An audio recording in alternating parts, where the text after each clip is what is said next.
An alliance divided like never before. Foreign ministers of NATO have faced a huge task in Sweden's Helsingborg to lay the groundwork for the Leaders' Summit in Ankara this July.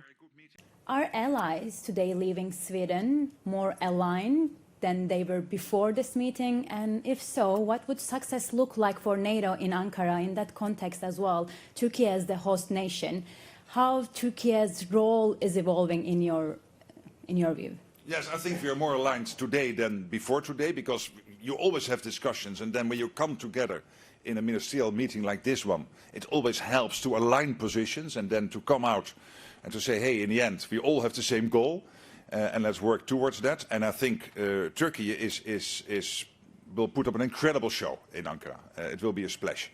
Rutte says how much of last year's pledge to increase defense spending turned into an actual capability will top the agenda in Ankara, and that Ukraine remains priority number one for the alliance. Its strongest military, though, the United States, has shifted focus more towards the Middle East since the start of war on Iran. Much of the renewed disappointment and frustration that the United States has with the alliance stems from what the Trump administration calls insufficient support during America's war in Iran. Like any alliance, it has to be good for everyone who's involved. It has to be a clear understanding of what the expectations are.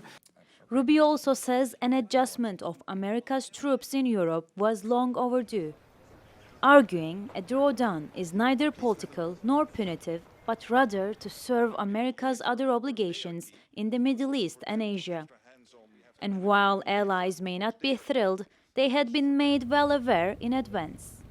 NATO Secretary General Mark Rutte says the alliance's commitment to Article 5 to collective defense remains ironclad, and that is what keeps all allies still together and committed. As Europe steps up and America readjusts its defense posture, how NATO's future direction will look remains to be seen, with all eyes now on the Ankara summit. Kubra Akkoc, TRT World, Helsingborg, Sweden.